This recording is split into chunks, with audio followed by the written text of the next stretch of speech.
जय श्री राधे कृष्ण साथियों। मैं भी कृष्णा ज्ञान सहारा चैनल में आपका स्वागत करती हूँ। कैसे हैं आप? आपके अच्छे स्वास्थ्य और सुखद जीवन की मंगल कामना करती हूँ। आपके अपने इष्ट देवों को कोटि कोटि नमन करते हुए, बड़ों को प्रणाम करते हुए वीडियो प्रारंभ करते हैं। माँ की ज्योति से नूर मिलता है, भटके हुए दिल को सुरूर मिलता है। जो भी आ जाता है माँ की शरण में, उसे कुछ न कुछ जरूर मिलता है। ऐसी है मेरी महामाई जगत जननी, सबका कल्याण करने वाली माता जो हमारे घरों में विराजमान होने वाली है। शुभ नवरात्रि 13 अप्रैल से प्रारंभ होकर 21 अप्रैल तक रहने वाले हैं।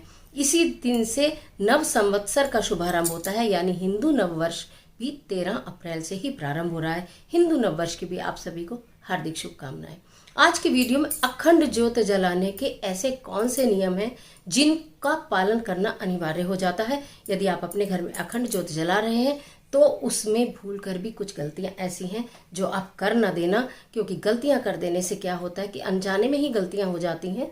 जानकर तो नहीं करते, लेकिन पूरा फल पूजा का प्राप्त नहीं हो पाता।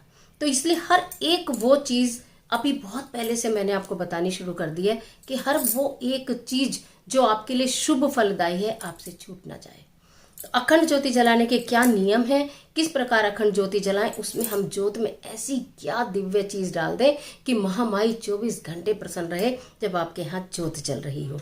बहुत सारे कुछ काम वर्जित हैं नवरात्रों में जो हमें भूल कर नहीं करनी चाहिए। आज की वीडियो में सारी जानकारी लेकर मैं आपके बीच में, चलिए झटपट वीडियो प्रारंभ कर लेते हैं। लेकिन उससे पहले चैनल पर नए आए हैं तो चैनल को सब्सक्राइब करना बिल्कुल ना भूलिएगा और बेल आइकन का बटन जरूर दबाइएगा, इससे आने वाली वीडियोस का नोटिफिकेशन मिले आपको सबसे पहले।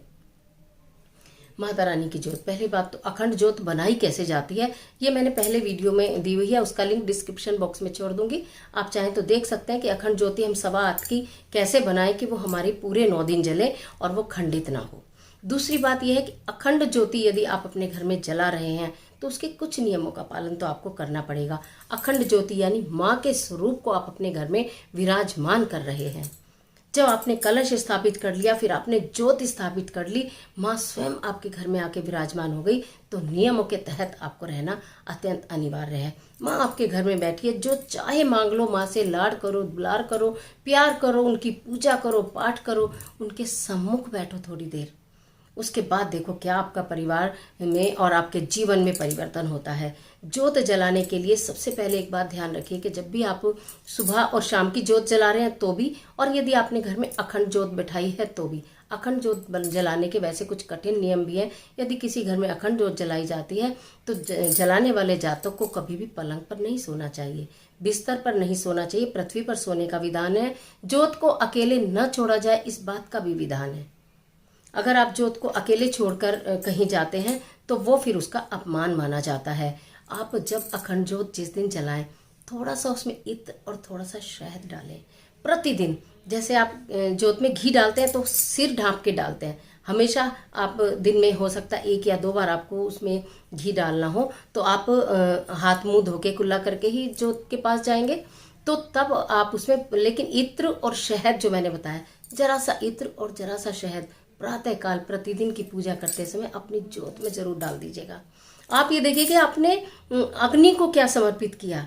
ज्योत, मैंने पहले भी बहुत वीडियो में आपको बताया कि ज्योत जो है वो प्रभु से हमारे मन की बात को कहने का, हमारी पूजा को कहने का, हमारे भाव प्रकट करने का माध्यम है।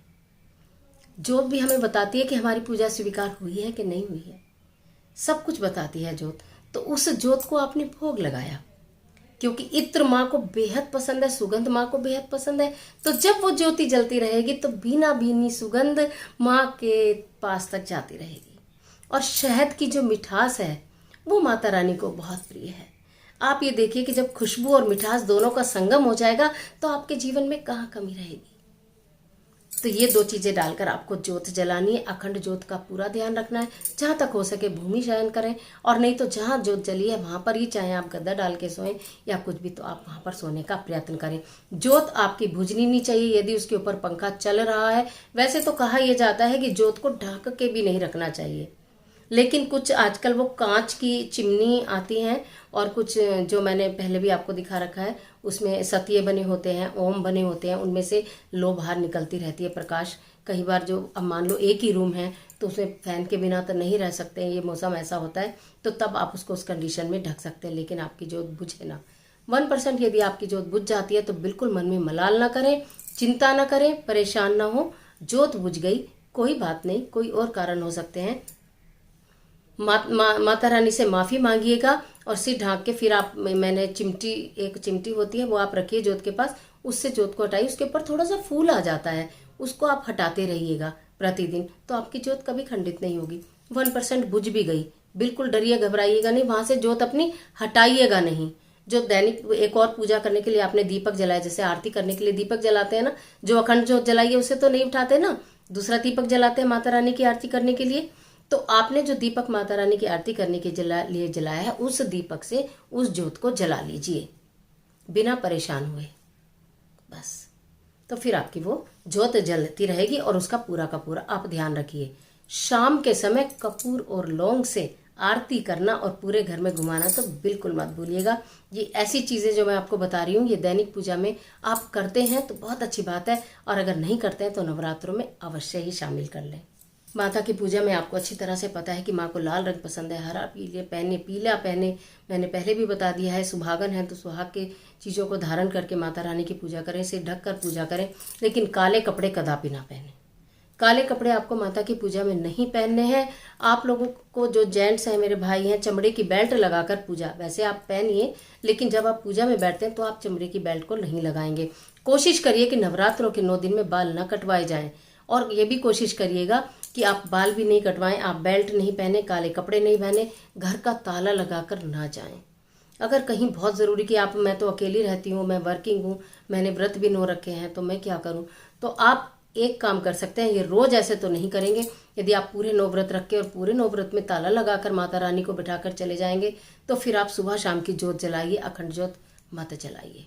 सुबह शाम ज्योत जलाइए, सुबह भी पूजा करिए, शाम भी पूजा करिए। और अगर अपने अखंड ज्योत जलाई है और आपको सिर्फ 1 या 2 दिन कहीं जाना पड़ेगा बहुत इमरजेंसी में, तो सुपारी के गणेश जी बनाइए।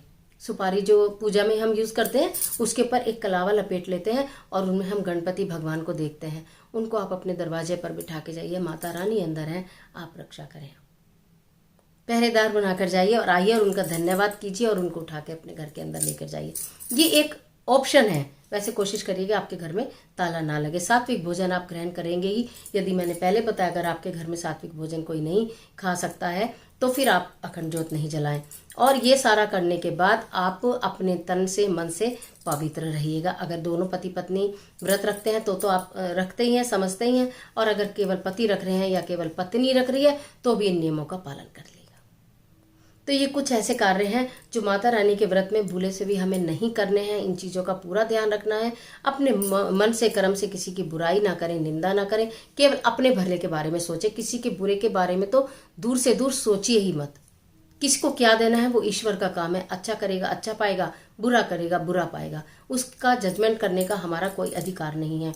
हमारा तो सिर्फ इतना है कि हम माता रानी को मना लें, महामाई को मना लें और उनसे मनवांछित वर पा लें, और निश्चित पाएंगे आप। पूरे नवरात्रे भर मैं आपके साथ बनी रहने वाली हूँ और आप भी मेरे साथ बने रहेंगे, ऐसा मेरा विश्वास है। तो आज के लिए इतना, इजाजत दीजिए। मिलती हूँ एक और बहुत महत्वपूर्ण वीडियो के साथ। तब तक हंसते रहिए, मुस्कुराते रहिए और अपना और अपने अपनों को ख्याल कीजिए। वीडियो अच्छी लगे तो लाइक कीजिए, अगर बहुत अच्छी लगे किसी को शेयर कर दीजिए। कमेंट बॉक्स में जय माता दी लिखना बिल्कुल मत भूलिएगा। ईश्वर आपकी मदद करे।